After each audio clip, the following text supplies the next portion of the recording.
Semakin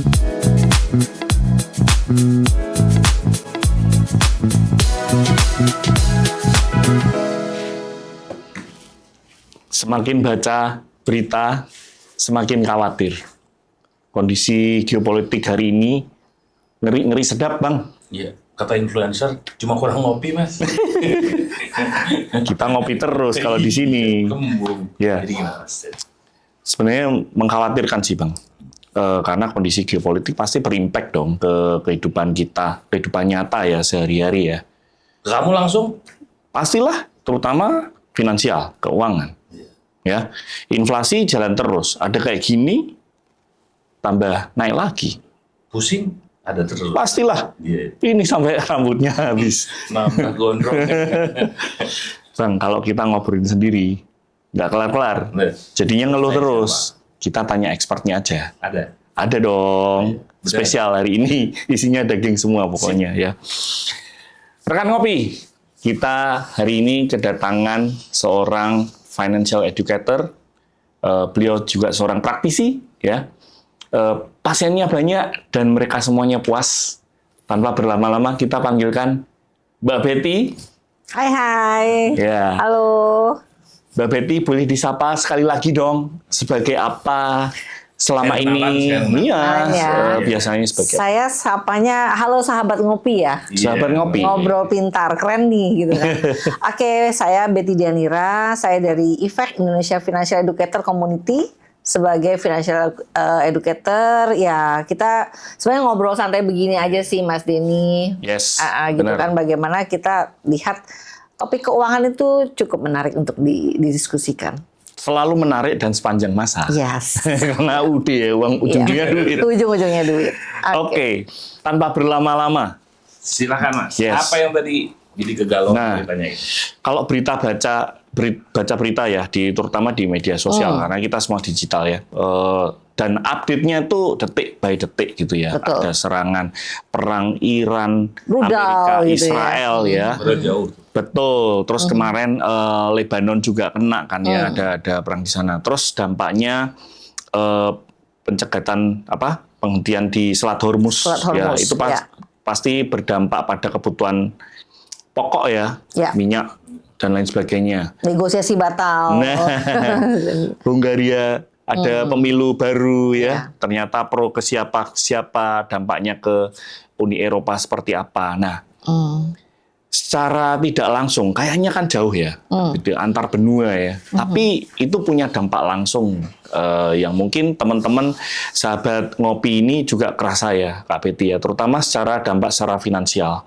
Ya. Nah, boleh enggak Kak Betty kira-kira di highlight aja deh.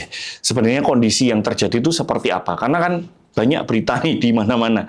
Kira-kira kondisinya tuh seperti apa sih? Mana yang perlu kita perhatikan gitu ya? Kondisi geopolitik terutama.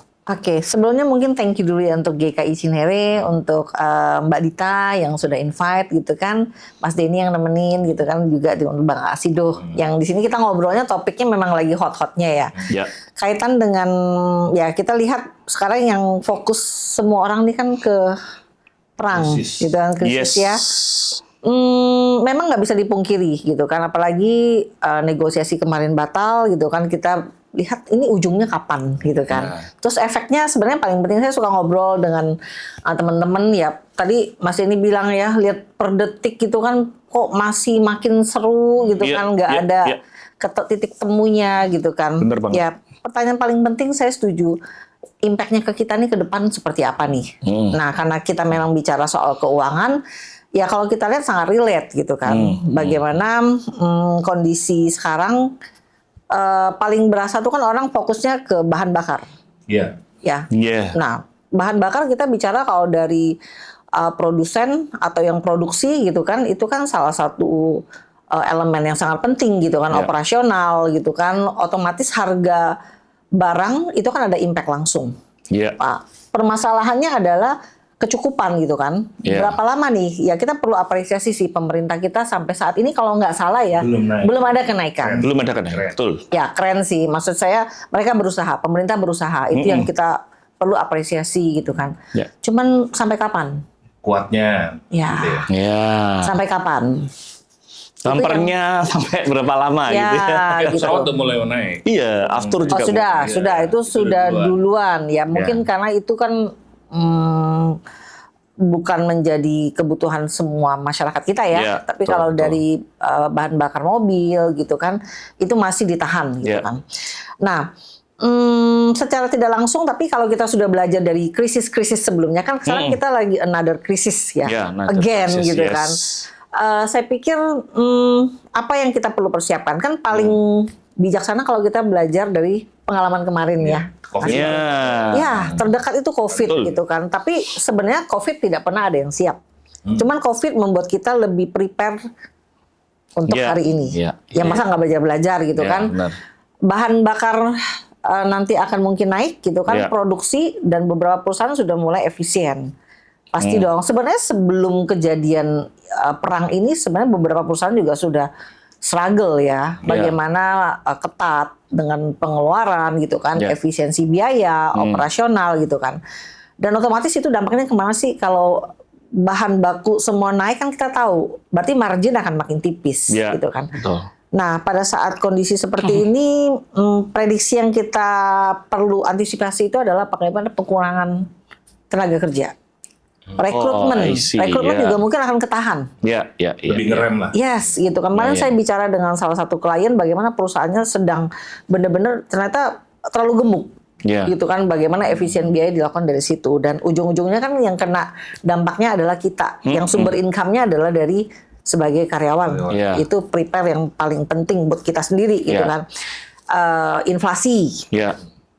Daya beli, nilai rupiah kita juga tertekan gitu kan. Kemampuan belanja kita juga kelihatan nih.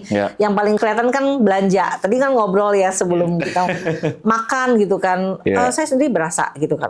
Sekarang biaya makannya dengan, kalau kita kan biasa makan yang kita suka kan itulah, balik lagi itu. Tapi kok kayaknya dapatnya dulu biayanya kalau makan bertiga berdua nggak segini gitu. Udah mulai berasa sih.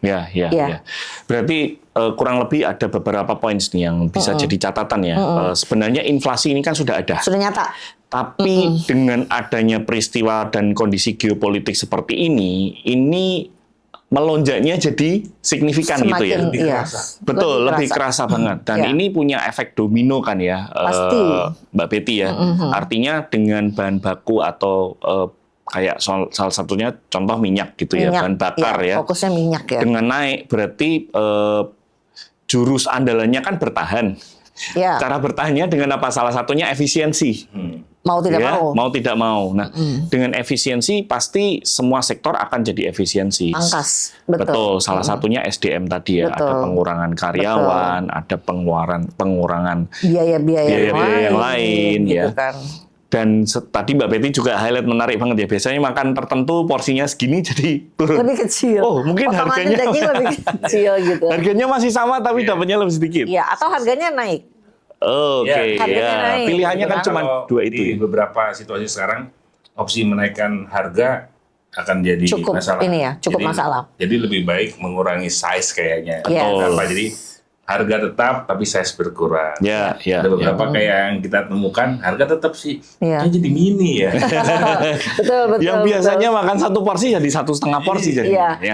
Nah, tapi Kak Betty, itu kan langsung berdampak ya ke individual, terutama keluarga ya, yang mungkin itu nggak ada keseimbangannya dengan income, karena income-nya tetap. Atau income-nya bahkan berkurang karena faktor efisiensi tadi ya. Bisa berdampak. Tapi pengeluaran jadi sama atau bertambah gitu ya.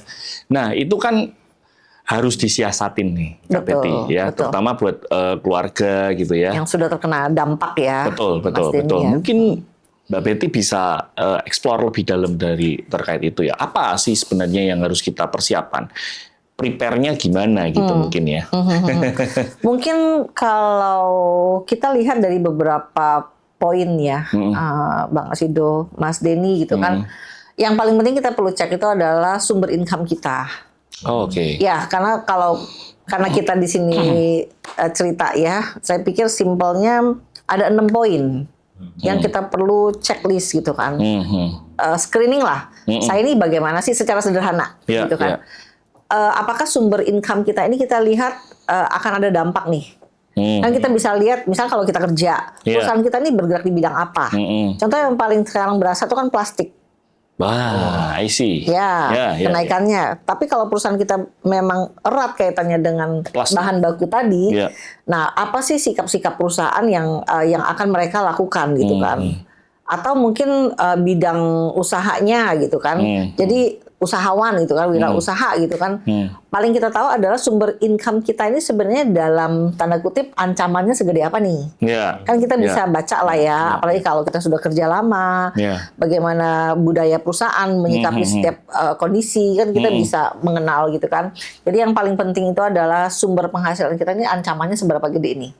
Karena ini sumber segala-galanya nih. Masuknya ya, masuknya sumber penghasilan kita. Karena kan apapun itu ya, misalkan wirausaha atau profesional. Betul. Karena kondisi sumber income kan kita bicara ada kemungkinan seperti tadi Mas Denny sampaikan kan, sama aja, kemungkinan tidak ada kenaikan. Karena beberapa juga saya ngobrol, udah berapa tahun ini ya berat untuk naik, perusahaan berat dan kita maklum lah gitu kan. Terus yang kedua mungkin pengurangan. COVID sempat mengajarkan kita bahwa banyak pangkas tuh. Income ada yang turun 70%, turun 50% gitu kan. Ini kemungkinan ngulang akan besar sekali kemungkinan. Atau bahkan dia kehilangan. Ada potensi loss gitu kan. Betul. Jadi kita perlu tindakan preventifnya adalah melihat ini ancamannya seberapa besar gitu kan. Itu poin pertama. Untuk financial check up. Sederhananya nih. Ya, ini mata air keluarga saya ini gimana nih gitu kan. Kita lihat terus mengalir atau ada potensi gitu kan. Seberapa besar nih? Apakah cuman kayaknya enggak deh. 10% lah atau mungkin ini 99%. Wow, ini kan gede banget. Ini kan serem nih gitu kan. Yang kedua, kita lihat bagaimana dari sisi kita punya pengeluaran. Kita sensitif nggak nih dengan tadi kenaikan kondisi tadi inflasi, betul. Gitu kan? Contoh, misalnya kita pakai banget bensin, misalnya kerjaan kita tuh membutuhkan support dari bahan bakar gitu kan. Nanti kalau naik itu udah ada bumpernya nggak, gitu kan? Kenaikan biaya hidup, kenaikan hal-hal lain kan semua ikut naik kan.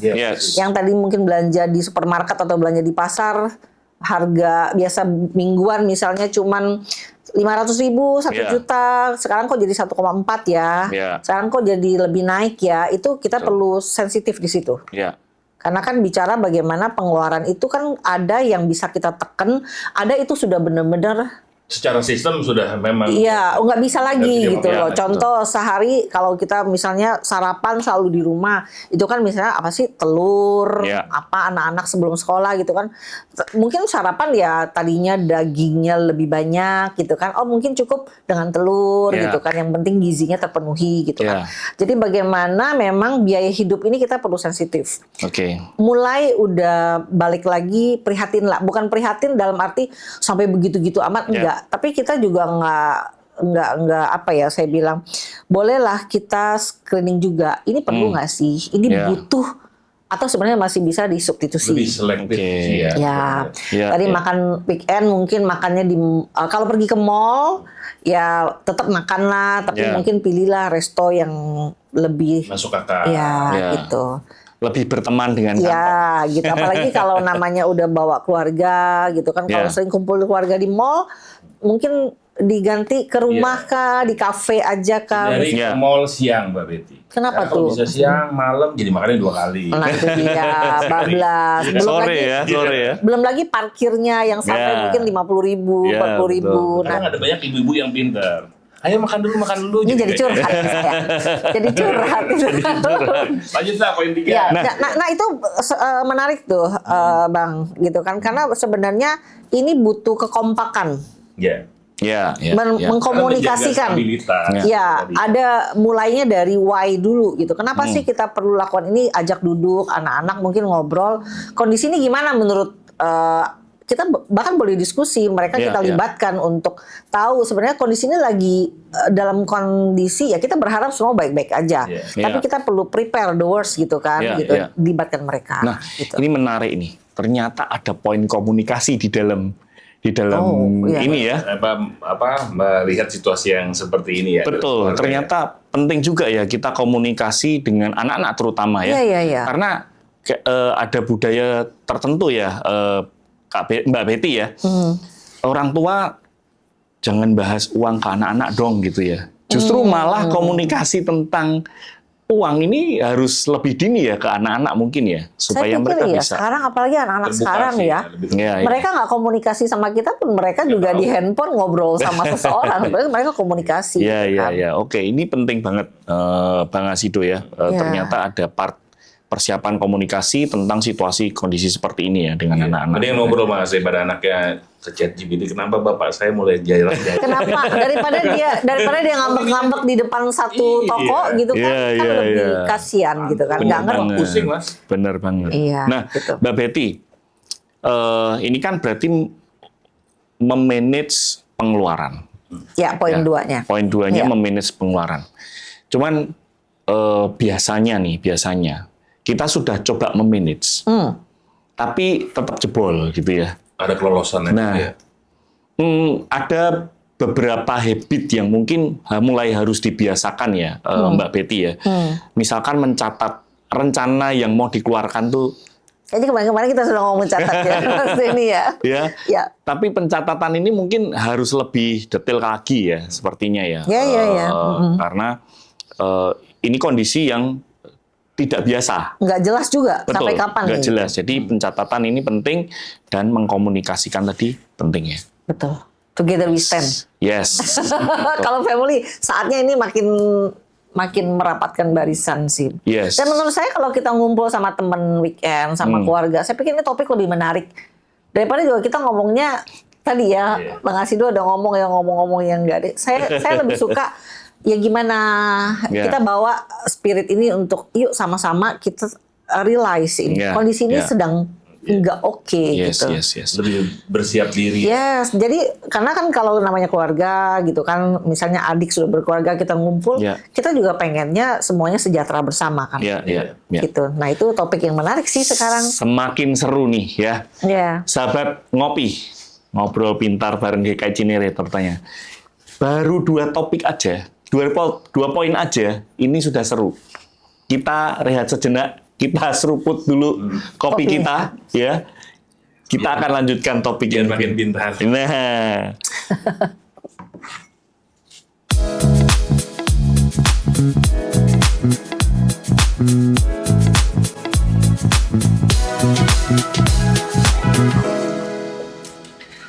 Mantap. Biasanya nyeruput ada hanya ini nggak ada. Nggak boleh. Nggak boleh ya sekarang ya. Oke. Nanti disangka ngeluh. Oke. Tadi menarik Bang ya. Ternyata diskusi antar keluarga. Betul. Ternyata ada komunikasi ini yang sering dilupakan ya. Terutama orang tua mengkomunikasikan kondisi pada anak-anak terutama ya. Yang karena mereka taunya kan sudah provided by the parents gitu ya. Nah. Tapi sebagai parent sendiri gimana? Kadang-kadang kita juga nggak bisa nahan diri loh Bang. Ya, nah relate sama yang waktu terakhir kita acara itu Mbak Betty kan ada tuh. Nah, yang menggelitik beberapa peserta waktu itu adalah begini. Saving itu sisa, ya. Kalau ada sisa. Kalau ada sisa. Kalau enggak, ya maaf nih, bulan ini nggak ada saving gitu kan. Nah, Mbak Betty datang dengan satu ini. Pola yang baru lah ya buat mereka bahwa enggak, justru malah disisihkan di awal sehingga itu akan selalu terisi. Nah, di situasi yang kayak sekarang gini, yang tadi ya kita makin terdesak dengan pengeluaran yang udah makin naik. Untuk tetap kita punya komit melakukan itu, di sisi lain kan kalau skala prioritas yang penting banyak nih. Nah, apakah bagian si saving tadi masih bisa boleh kali ini kurang-kurangin dikit? Excuse ya? Ya alasan nih. Excuse ya. Gimana? Ya sih. Mungkin kita mulai dari ini dulu Bang Asido, Mas Denny. Sebenarnya kalau bicara konteks tukang sisa atau tukang sisi itu bicara sebenarnya dari mindset sih. Iya kan? Dalam setiap kondisi selalu aja ada banyak alasan untuk kita tidak mengisi pos tabungan ataupun investasi tadi, gitu kan? Karena sebenarnya kita tinggal cukup punya satu alasan kuat. Kenapa saya harus menyisihkan? Dalam kondisi apapun. Karena kan kita bicara di sini, kita tidak sisihkan 99,9% ditabung loh. Ya, Enggak. Ya, yang kita mulai adalah dari apa yang saya sudah yakin saya mampu gitu. ya. Dan apakah perlu evaluasi? Ternyata saya kegedean nih sisinya. Itu is okay, tapi by data. Satu, apakah saat saya ngerasa ini kegedean karena saya lebih tidak mau menahan dalam tanda kutip kenikmatan gitu kan. Ya. Ya itu kan kita yang paling tahu. Kita mau jujur loh. Kopi, budget makan Ya, betul. gitu ya. Mungkin saya pernah cerita gitu kan. Pada saat saya sadar saya sudah mulai nyandu dengan kopi dengan merek tertentu gitu kan.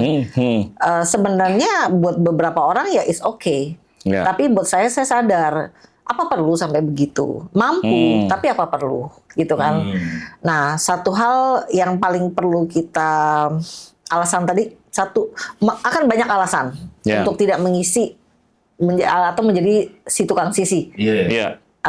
Seperti itu kan. Tapi sebenarnya kita cukup perlu satu alasan kenapa saya harus ke sana. Kenapa saya harus bayar harga.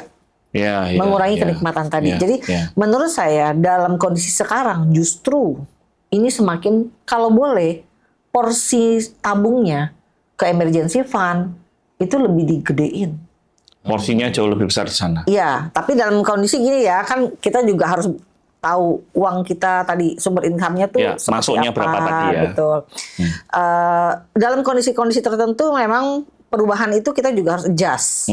Gitu, nggak mungkin lah kita udah begini ya nggak bisa begitu. Tapi pada saat kita tahu kondisi kedepannya masih belum bisa diprediksi gitu kan, menurut saya justru menabung itu harus lebih besar, semakin lebih besar. Menarik nih, karena ini pembenaran aja sih. Mungkin hanya aku aja yang ngerasain ya. Ketika kita dalam kondisi seperti ini, itu kan setengahnya seperti seolah-olah ada stres. Kondisi tekanan ya. Betul.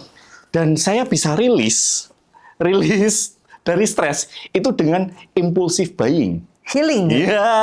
Healing. Impulsive buying. Lihat yang orange atau hijau gitu ya.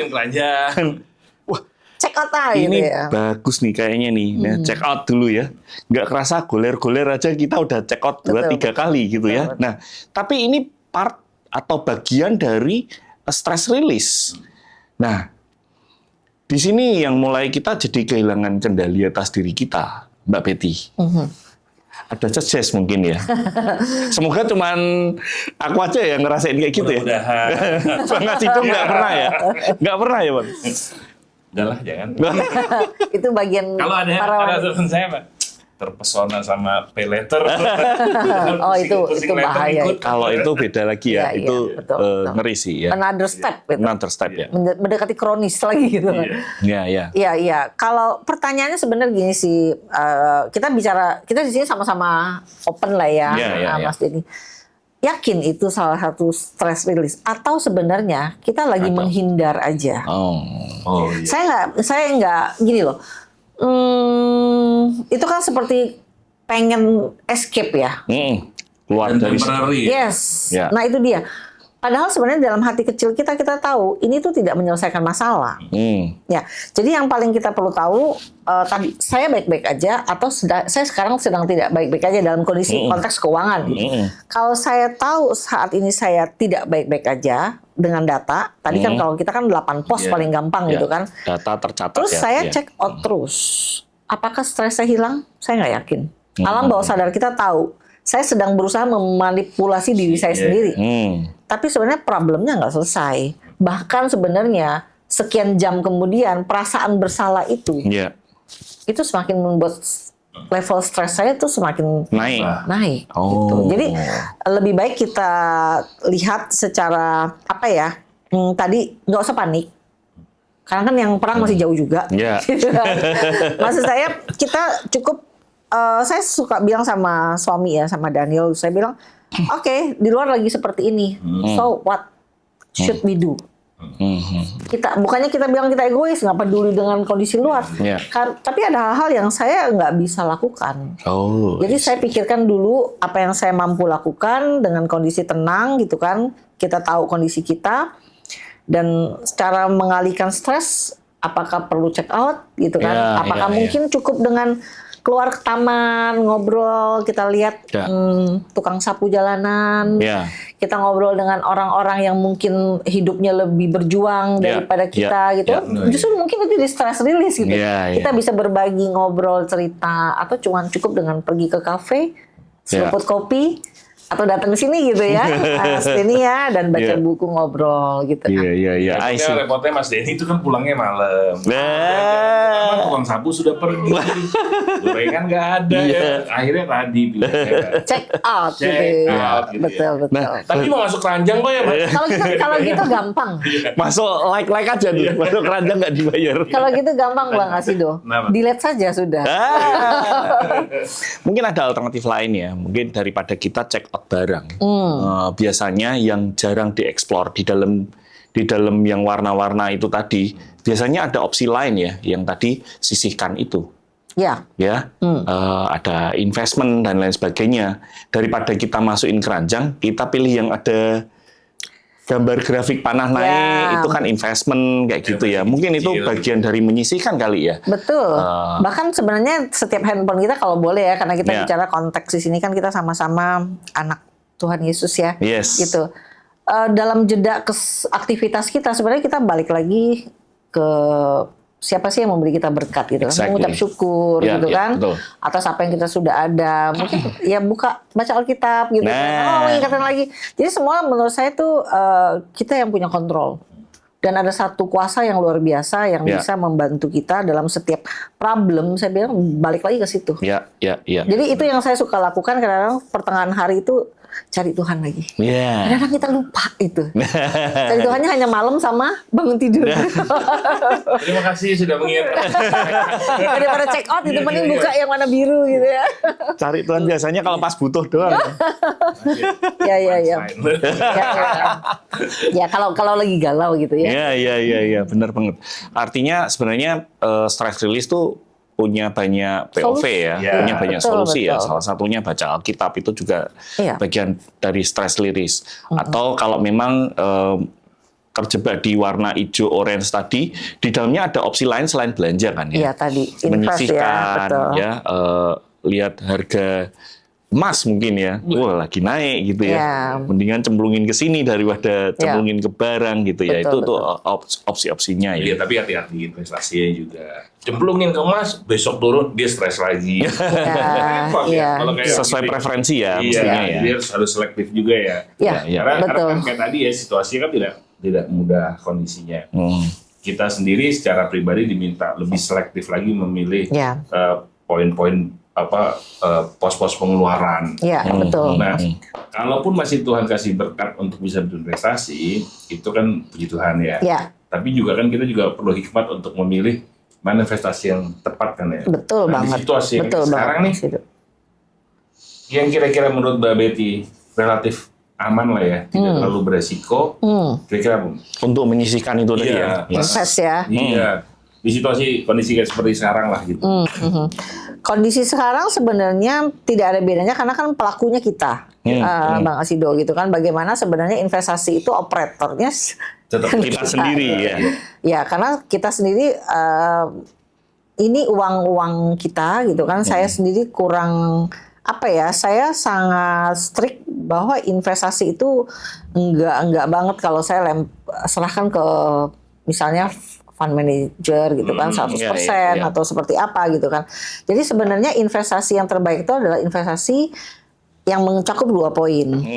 Saya tahu ini tujuannya kemana, temu waktunya segala macam. Oke. Yang kedua adalah bagaimana saya sendiri memahami fitur dari instrumen yang saya akan akses gitu karakter kan. Dari instrumen ini. Sebenarnya nalurinya kan akan berjalan sendiri gitu. Pertama-tama mungkin coba dengan angka yang kita masih apa ya? Saya kalaupun ini hilang, oke lah, anggap saya biaya belajar gitu kan. Misalnya mau reksadana. Uang dingin lah kasarnya. Ya, uang dingin, bahkan uang kursus. Oh, iya. Oke, gitu kan. Uang kursus lah. Saya lagi kursus investasi nih ya. Udah, kalau mudah-mudahan cuan, tapi kalau nggak cuan ya saya nggak sakit-sakit hati banget. Betul. Saya mulai dengan biaya kursus tadi. ya, saya mulai dengan angka yang saya bisa terima gitu kan. Nah, tapi kan di situ proses pengalamannya kan yang paling penting gitu kan. Bahwa oh, kalau emas gitu kan lagi kondisi begini, ini kan fear asset gitu kan, orang bilang gitu kan. Ya gitu, mungkin ya betul sih saat ini kalau saya taruh uang saya banyak di deposito kayaknya kok lagi nggak menarik, atau gimana saya larikan ke emas sedikit. Gimana caranya gitu kan, mungkin saya konsultasi sama memang hanya sebatas konsultasi, tapi eksekusinya tetap di saya. Dalam di situ kan penjembatannya adalah saya juga ikut menganalisa gitu kan, saya belajar gitu kan, sama yang lebih expert gitu kan, ataupun instrumen yang lain. Jadi prinsipnya investasi ya sama, bagaimana kita invest pada sesuatu yang kita kuasain. Oke, tadi ada 2 poin menarik menurut saya dari Mbak Betty ya. Satu, ketika kita mau menyisihkan, menyisihkan dalam bentuk investasi. Satu, kenali dulu tujuannya buat apa ya, benar ya? Betul. Tujuannya buat apa? Terus karakter dari instrumen ini seperti apa? Apakah sesuai dengan preferensi kita ya? Misalkan saya konservatif banget ya udah ini taruh di yang aman-aman, memang nggak kasih return yang cukup tinggi gitu ya, tapi safe buat kita, karena kita juga di kondisi seperti ini nggak mau nambah stres diri kita sendiri ya. Satu itu. Tapi saya mau relate dengan pendapat Mbak Betty tadi di awal ya, bahwa di situasi kondisi seperti ini justru lebih banyak di emergency. Ya, taruh porsinya di emergency.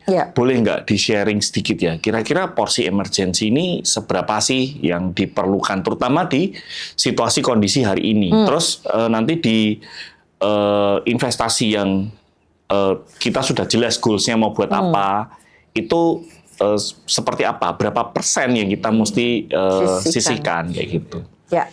Bicara emergency fund ini cukup menarik dan cukup variasinya cukup banyak, Mas Denny. Karena gini, tidak asik juga kalau kita taruh terlalu banyak uang kita di emergency fund. Karena kan kita ada 8 pos yang perlu kita bangun bersamaan. Nah, kenapa bicara emergency fund semakin dibutuhkan? Tadi kan poin pertama, kalau sumber income kita dalam ancaman yang cukup serius gitu kan, berarti kan kemungkinan kita untuk contoh di layoff gitu kan, kita kehilangan pekerjaan atau bisnis kita kayaknya udah dalam ancaman. Kemarin aja nggak ada apa-apa, kok kayaknya berat gitu kan, omsetnya tuh menurun terus kan. Kita banyak ngobrol ya, kita lihat memang omset bisnis sekarang mereka berjuang banget gitu kan. Terus kalau memang kondisinya kita sudah bisa prediksi, saya mampu bertahan sampai kapan sih? Berarti kan keluarga ini kan sebenarnya kebutuhan hidupnya kan ada atau tidak income tetap harus jalan.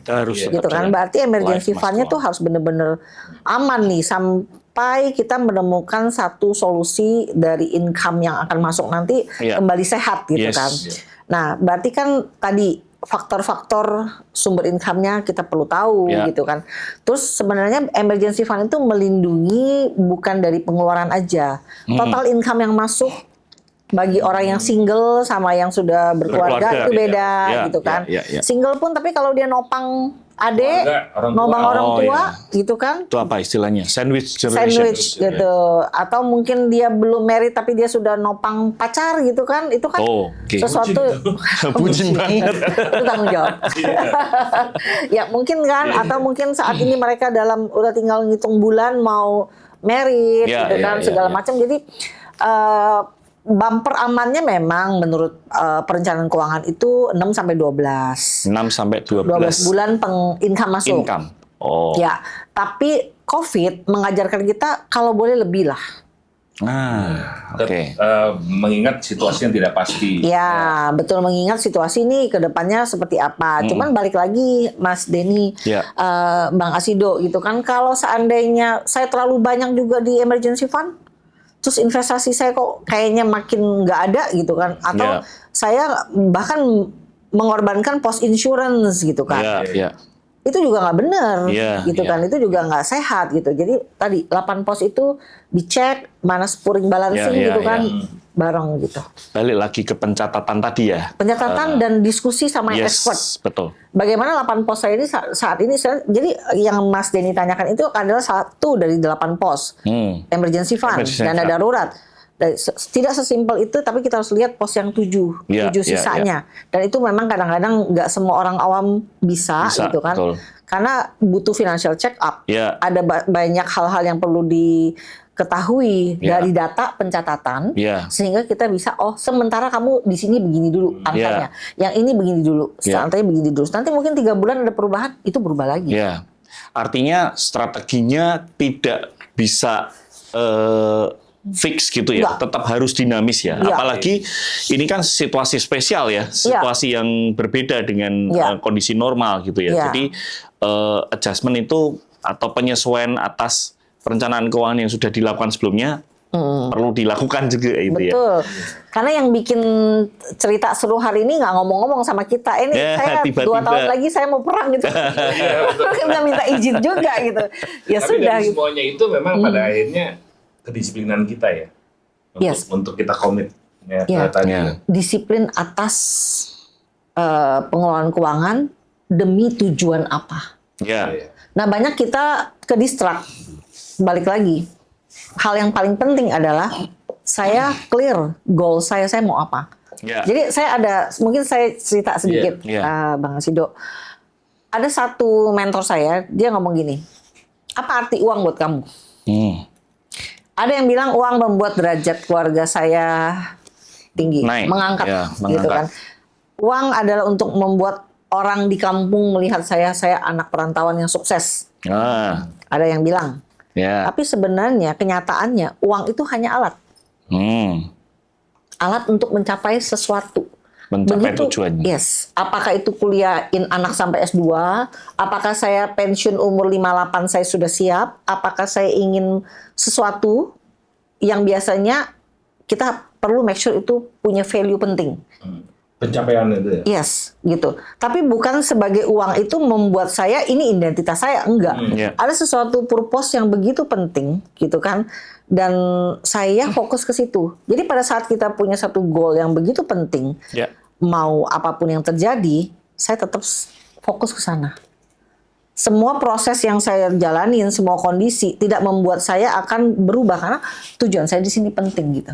Jadi sebenarnya disiplin itu bagian dari dia sudah tahu dia mau apa. Gitu. Karena uang itu sebenarnya hanya alat aja. Betul banget. Menarik nih. Disiplin itu penting. Penting banget. Di tema sebelumnya saya pernah punya jargon, masih ingat? Jadi anggota DPR ya. Jadi anggota DPR itu penting ternyata ya. Disiplin, persisten, dan resilience ya. Terutama kondisi seperti ini ya, harus resilience ya, harus tahan banting. Itu mungkin part yang kita memang harus kembangkan dari diri kita. Sampai satu titik ketika orang tanya tadi kayak Mbak Betty bilang, apa arti uang buatmu Mas Denny? Itu cuma angka. Tapi kok nolnya cuma sedikit. Ditarik 1 juta goyang semua. Itu dulu, break dulu. Sobat Ngopi, semakin seru, semakin panas, tapi kita ngopi dulu.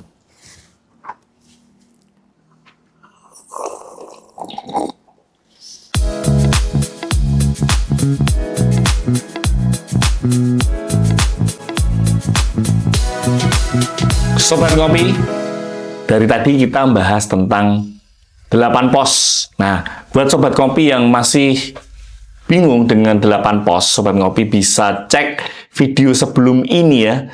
Masih dengan narasumber yang sama, yaitu Mbak Betty ya.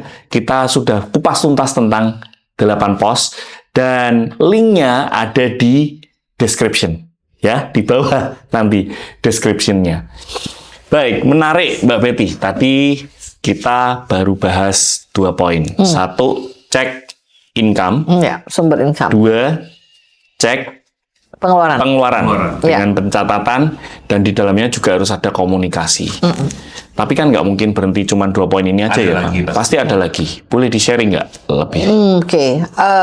Tadi betul. Bagaimana, apakah ada potensi ancaman terhadap sumber income kita itu Ya. yang kita perlu waspadai. Kekhawatiran hari ini ya. Ya, betul. Semuanya sebenarnya bisa, ya kita tidak mungkin tepat, tapi minim kita bisa kalkulasi lah. Ya, ya. Oke, yang berikutnya adalah bagaimana kita sensitif dengan peningkatan kita punya pengeluaran nih. Ya. Tadi udah ngobrol ya, belanja Yeah. ternyata tuh semua naik gitu kan.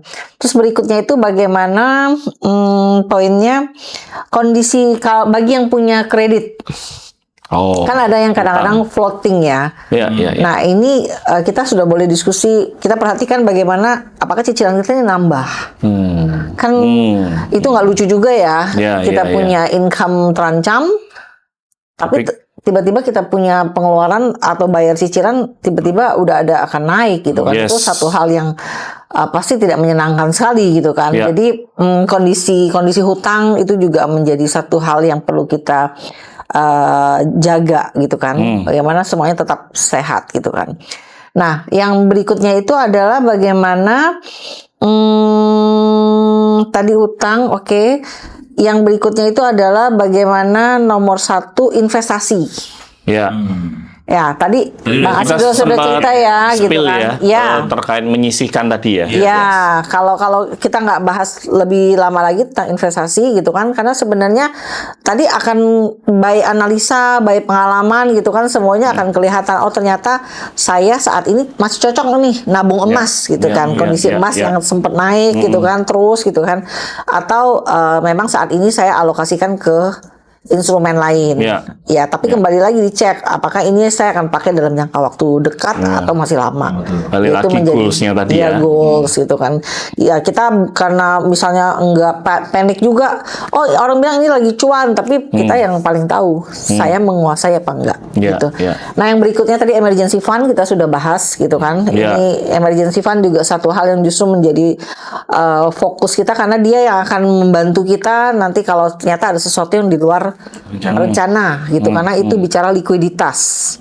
Bagaimana emergency fund itu adalah satu pos yang paling gampang diakses karena kita tidak tempatkan dia yang tidak liquid gitu kan. Mungkin deposito kalau udah cukup kita alihkan mungkin ke emas ataupun mungkin obligasi gitu. Penyelamat pertama. Iya, betul, penyelamat pertama gitu. Itu yang paling liquid lah gitu. Nah, yang terakhir insurance gitu kan. Karena ini banyak sekali yang membuat insurance nggak penting. Justru dalam kondisi begini kita harus hati-hati. Nah, pengalaman gitu kan kadang-kadang insurance itu menjadi satu hal yang apa ya, tidak merasa prioritas. Padahal begitu terjadi satu gangguan, insurance dari semua insurance itu adalah garansi income. Ya karena kan income sumber segalanya. Jadi nomor 1 sama nomor 6 itu kalau kita bicara pada saat kita hidup sehat produktif, nomor 1 yang tadi sumber income ya kita bisa kontrol gitu kan. Tapi bagaimana jika terjadi gangguan permanen pada sumber income? Nah di situ fungsi insurance. Jadi ada 6 hal yang menjadi screening sederhana gitu kan. Dan kalau pada saat ternyata dari 6 ini contoh dari 6 itu ternyata ada 4 itu checklist semua. Ini dangerous. Ini potensinya tinggi. Ini wah bahaya nih. Saya bisnisnya misalnya plastik atau gimana. Terus omsetnya belakangnya juga udah bleeding gitu kan. Wah ini kayaknya makin berat gitu kan. Ya tindakan apa yang kita perlu lakukan. Terus ternyata saya udah kontak bagian kredit gitu kan. Ternyata akan ada floating gitu kan. Checklist gitu kan. Terus berikutnya emergency fund saya juga kayaknya nggak sehat banget. Checklist gitu kan. Dari 6 ternyata ada 4. Berarti kita sangat high risk. Sederhananya kan gitu. Tapi ternyata dari 6 ini ya 3. Ya saya pikir itu juga kita sudah harus waspada. Apa yang saya perlu lakukan. Karena dalam kondisi begini ya lebih baik saya bumper amannya lebih tebal. Daripada kondisi yang tidak ada apa-apa gitu kan. Tapi kalau ternyata dari 6 itu checklist saya cuma 1 gitu kan. Oh ya sudah, berarti saya sudah on the track gitu kan. Dan itu saatnya mungkin ya kita lihat oh ternyata saya masih bisa goyang di sini untuk geser lagi misalnya ke investasi, insurance yang ditambahkan yang tadinya baru misalnya punya ini gitu kan. Ya dicek lagi semuanya. Semuanya balik dicek satu-satu. Kondisi dan itu memang kaitannya tadi kalau kita bicara teorinya 8 pos yang kita pernah ngobrol di di Februari ya. Ya detailnya di situ. Tapi dalam kondisi begini paling simpel dari 6 saya ada di mana. Gitu. Kalau itu checklistnya ternyata banyak, ya mungkin cari teman diskusi. Ini teman diskusi. ini ya, alert ya, Pak. Iya. Ada gitu. Iya. Kan Pastinya udah mulai kayak ini nih. Iya, gitu kan. Baik-baik aja, gitu. Iya, gitu. Kita ambil waktu mungkin sama pasangan gitu kan, sama keluarga. Kondisinya begini, benar nggak sih ini? Oh, kita kayaknya nggak.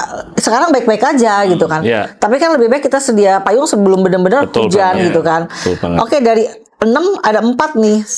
Kalau kita nggak tahu solusinya, ya kita diskusi sama pakarnya gitu kan. Iya. Tapi kalau kita tahu, ya kita eksekusi aja. Yes. Di balancing lagi gitu. Iya. Bagian mana nih yang harus lebih diperhatikan? Karena Iya. potensi dia sakit udah ada nih. Iya. Jangan Iya, sampai iya. dia sakit beneran gitu. Ya, artinya 6 ini akan menjadi indikator ya, panduan Sementara, kita ya, ya, panduan sederhana kita ya, gitu ya. dengan situasi seperti ini ya, Bang Asido ya, kekhawatiran pasti ada ya. Kita check up aja 6 indikator ini ya. Ya. Kalau Situasi kita gimana sih? betul positioning kita di bagian mana nih? Kalau Iya. 3 ya berarti sudah alarm nih. Tapi kalau masih 1 atau 2 oh ya mungkin udah. Tetap waspada. Diberesin, waspada, diberesin. ya. Ya kenapa tidak gitu kan? Ya, Kenapa ya. tidak? Kalau kita memang masih punya keleluasan waktu. Gitu. Bener banget. That's why kenapa tadi di awal kita ngomong ya, kalau memang kita ngumpul weekend sama keluarga ngobrol-ngobrol begini kan lebih bermanfaat ya discuss kayak daripada gini. menggibah gitu. Bener banget. Ngomongin siapa gitu kan, lebih baik topik-topik begini kita saling sharing gitu. Betul banget. Menarik nih Bang Asido ya. Tadi di awal kita khawatir dengan sesuatu gitu ya. Karena terutama kondisi situasional gitu, geopolitik sekarang. Dampaknya apa? Tadi Mbak Betty sudah sharing ya. Plannya gimana? Mana yang harus dicek duluan ya? Ini 6 poin ini yang akan jadi navigasi kita di situasi yang tidak pas nih ya. Nah, jadi seharusnya nggak perlu khawatir dong, Bang Asido. Kan kita udah tahu nih. Tuhan gak boleh khawatir. Nggak usah dikhawatirin dong. Kan ini kondisinya sudah ada plannya, sudah ada navigasinya yang disampaikan Mbak Betty kan Mempersiapkan jaring pengamannya, poin banget, gitu kan, ya. bener. Jadi buat apa mesti khawatir gitu? Tapi ya gak sebelaga gila gitu juga, Mas. Belakang gila ya. Ya, walaupun kita anak-anak Tuhan gitu ya. Iya. Manusiawi lah ya. Kekhawatiran itu pasti selalu ada. Dan kita juga nggak boleh, kalau kita dikasih hikmat untuk berjaga-jaga, Iya, iya. ya kita mempersiapkan bagian yang kita punya, kita kerjakan. Bagian Tuhan, biar bagian Tuhan yang jaga. Setuju. Nah, Ya, mungkin kayak burung aja dikasih makan, terus kita gini, nah, saya tidur aja. Makan datangin nggak bisa sulap. Ada peluang datang nggak diambil, ditawarin bisnis, bisa. aduh kayaknya nggak deh, bukan passion saya gitu. nah, boleh Iya. di-sharing nggak, Bang? Mungkin punya pengalaman nggak? Tadi waktu Mbak Betty bilang yang soal di masa situasi sulit, terus ada kredit segala macam, kami ngalamin, Mbak. Jadi pas COVID yang COVID kemarin ya? lah, COVID Iya. yang kemarin, kami baru tarik pinjaman jaminan aset, kan? Baru berapa bulan? Baru setahun 2 tahun lah ya, pandemi. Nah, bisnis kita benar-benar ke dampak lah, gitu ya. Nah, di situasi seperti itu kita tadi Mbak Betty bilang nggak bisa cicilan mah jalan terus. Iya, nggak mau tahu. Nggak Utang, mau ya. tahu gitu kan ya. Mau kita anggap ikut program Restruktur. oh itu cuma di reschedule, ke belakang sama aja. Sama Tapi aja. nge-recover usahanya kita tidak semudah itu. Iya. Waktu itu diskusi sama istri, akhirnya opsi yang paling masuk akal adalah cut loss di aset yang jadi Beban tadi ya. Nah, tadi katanya Jaminan itu tadi. Jaminan. Agak sulit ketika masuk periode pandemi, jual aset properti kan Oh iya. Ya, gitu kan ya. ya betul. Kita nawar-nawarin nggak ada yang nyaut gitu ya. Tapi di pandemi itu juga aset kita boleh laku. Dan apa namanya, kita ngisi kekosongan itu ya udah waktu itu kalau boleh sharing sedikit, nggak biar menghilangkan stresnya gitu ya, kumpulin sama beberapa teman, kumpulin kayak sembako tuh, beras, minyak goreng, kita bagi tuh abang-abang ojek.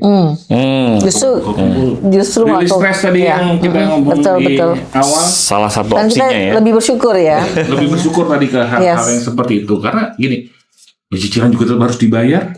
Ya, ngapain dipikirin terlalu larut ya. Mau cekot cara Mas Denny tadi.